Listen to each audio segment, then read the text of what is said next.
news updates online at 560theanswer.com. Now, from the Signature Bank Studios. Only the biggest stories, only the biggest guests, and only the biggest opinions. This is AM 560, The Answer.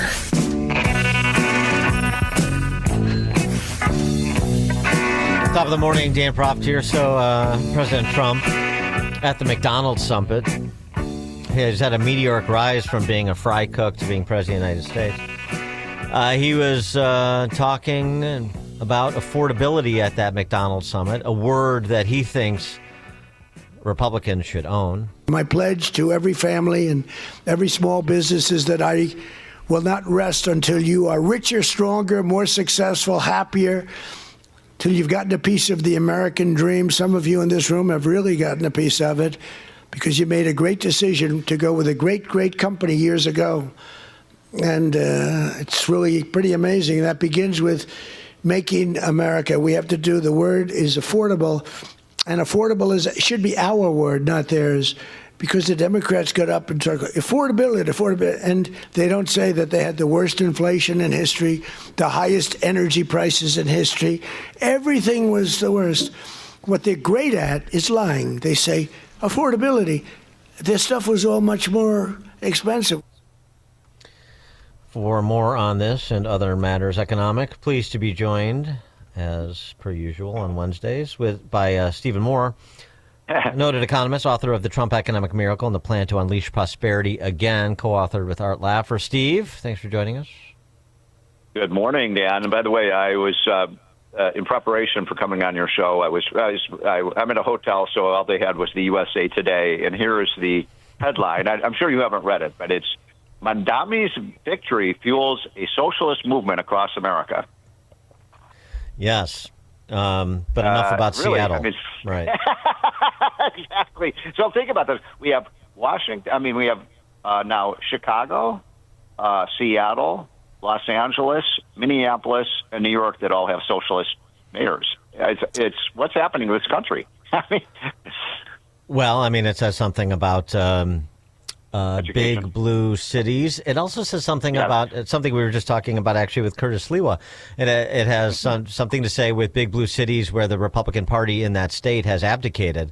And so in search of a choice, they go from either a Democratic machine hack, they go from that to socialist revolutionaries because people are interested in a choice and they get tired of the same old thing. So we've gone from Daley to Rahm to Lightfoot to Brandon Johnson. They've gone from Cuomo to I should say from they could have, New York's a bit more confused, but de Blasio to Adams to Mamdani, that Summer of Love chick in Seattle to Bruce Harrell to the socialist Katie Wilson. When people want choice, right? That's just the nature of things. And if the Republican Party isn't going to even offer one, then somebody from the left will offer one.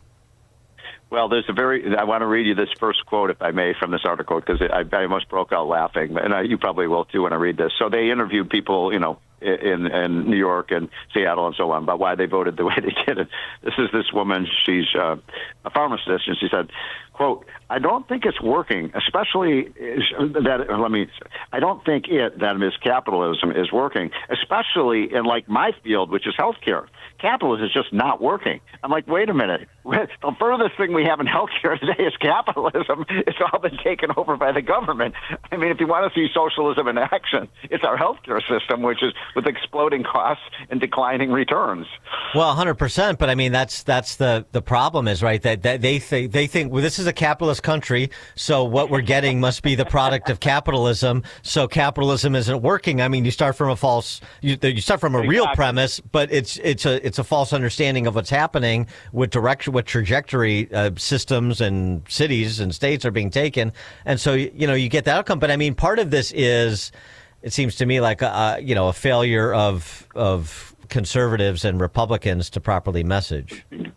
Well, that's of course true. We have a great product to sell, which is free market capitalism, which has made America the richest country in the history of civilization. But it is depressing that so many. Look, Mandani got 72% of the young vote. 72%. A socialist. And, when I think I said this on your show before, but I want to say it again. When I go on college campuses, I don't do it as much as I used to, but I used to do it all the time. And, I talk about why socialism is a failure and why free market capitalism is a success just about everywhere.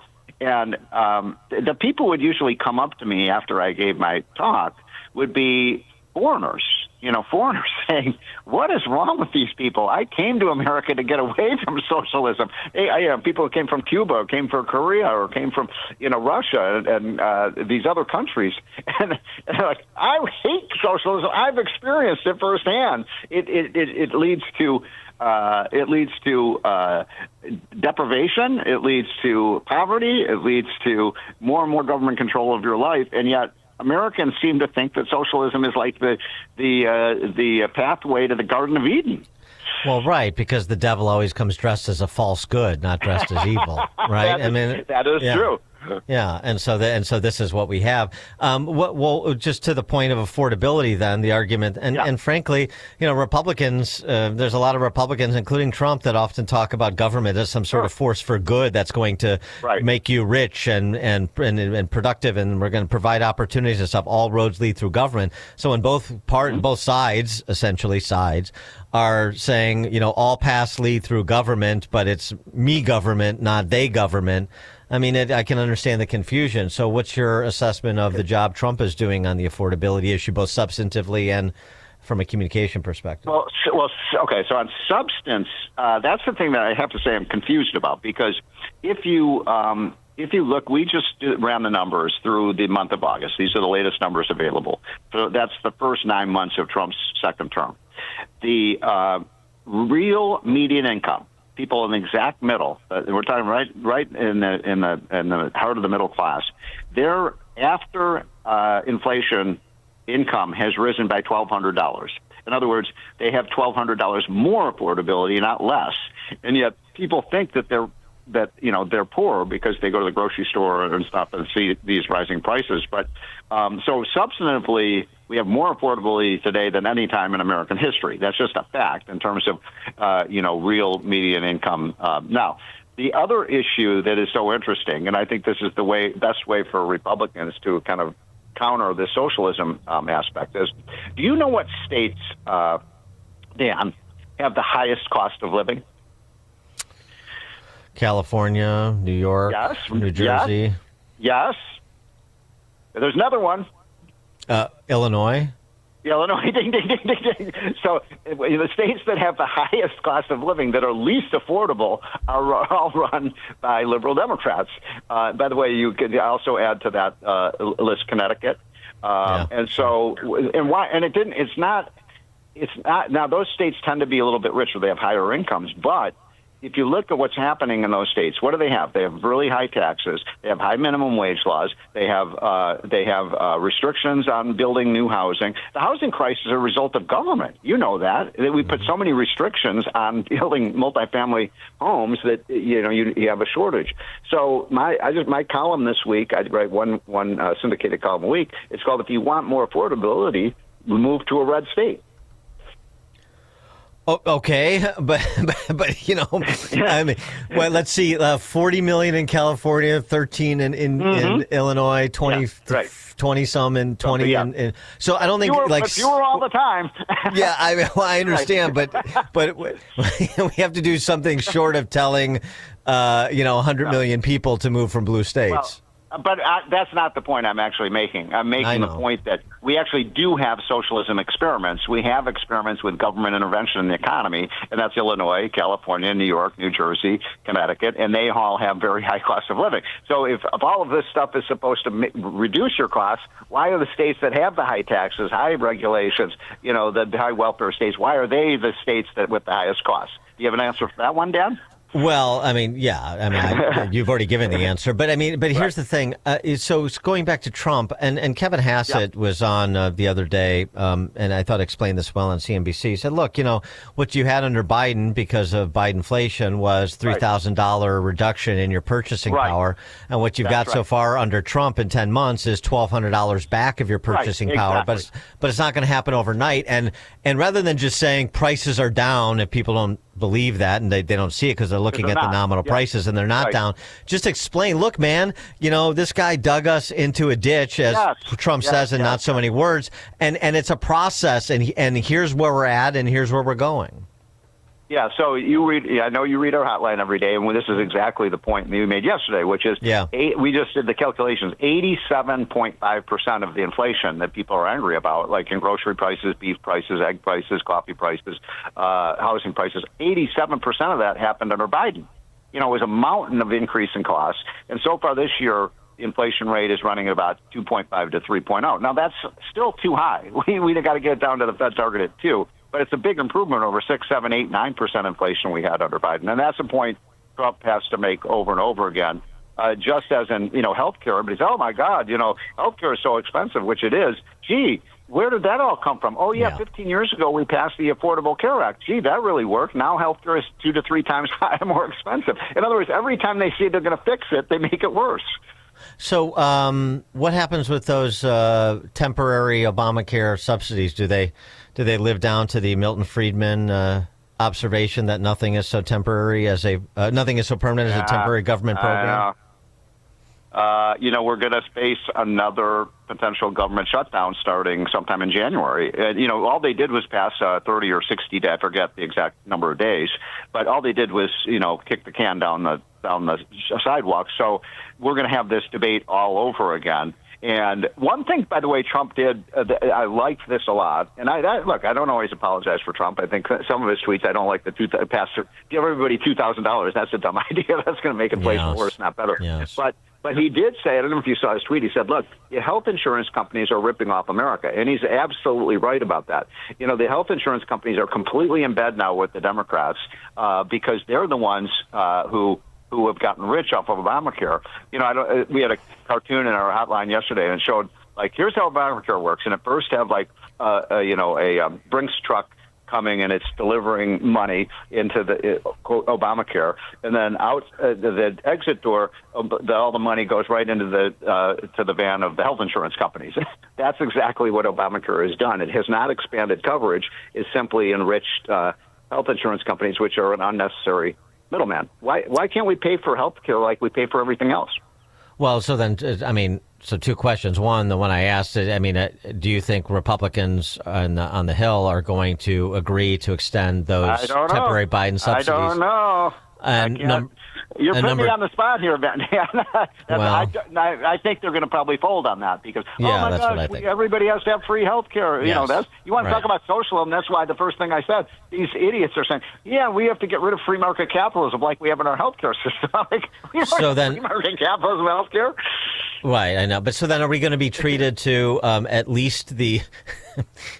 at least give me the appearance that you have an interest in addressing this substantively. So we're going to extend the subsidies because people relied on them or some such bull jive argument. Yeah. And then, but we're going to come up with a plan to replace Obamacare and we're going to make another go at it. Do you see that happening, even rhetorically? Yeah, I do. Yeah, I think there is a real effort. And we're kind of leading the charge on this about, how do you fix healthcare so it actually does become affordable? Well, first of all, you do something about people don't need first dollar coverage for insurance. And in fact, they'd save money because you're paying $30,000 in premiums right now. So have health savings accounts where people actually pay for the services right out of their pocket. Number two, how about healthcare transparency? When's the last time you went to see a doctor or went to the hospital and you asked how much it costs? Right. Nobody knows. So why even bother asking? Yeah. Even the doctor doesn't know. Even the hospital doesn't know. And so we got to put the pricing system back in the system. We need to do something about, getting drugs on the market faster. There's so many things that could be done to reduce healthcare, but Bernie Sanders, we're going to end up with Bernie Sanders' vision of a single payer government run system. And then rich people are going to opt out. This is exactly what happened in Europe. So, the rich people get good health care and everybody else gets lousy health care, but it's free. And then the story out this week, a guy with a bullet in his face has been waiting 8 years to get it removed in Canada. So there you go. Well, let that be a lesson to you, Chicago. Their healthcare system it's all free, but what is it? They give you a toothbrush. That's your healthcare system. Well, it's right. It's the old PG O'Rourke observation, right? The good news in Canada is that gallbladder surgery you need is free. The bad news is you're never going to get it. Exactly. Stephen Moore, economist. By the way, something else he said that's coming back to haunt us, which is so true. You think healthcare is expensive now? Wait till the government gives it away for free. Exactly. And he was 100% right about that. That's exactly what we're seeing right now, precisely. Yep. Stephen Moore, economist, author of The Trump Economic Miracle and the Plan to Unleash Prosperity. Again, thanks as always, Steve. Appreciate it. Man. And Steve joined us in the Turnkey.Pro answer line. It's news, opinion, insight. This is Chicago's Morning Answer on AM 560. The Answer. This is Dennis Prager for AmFed Coin and Bullion. There's something about the feel of a gold coin in your hand and the way the light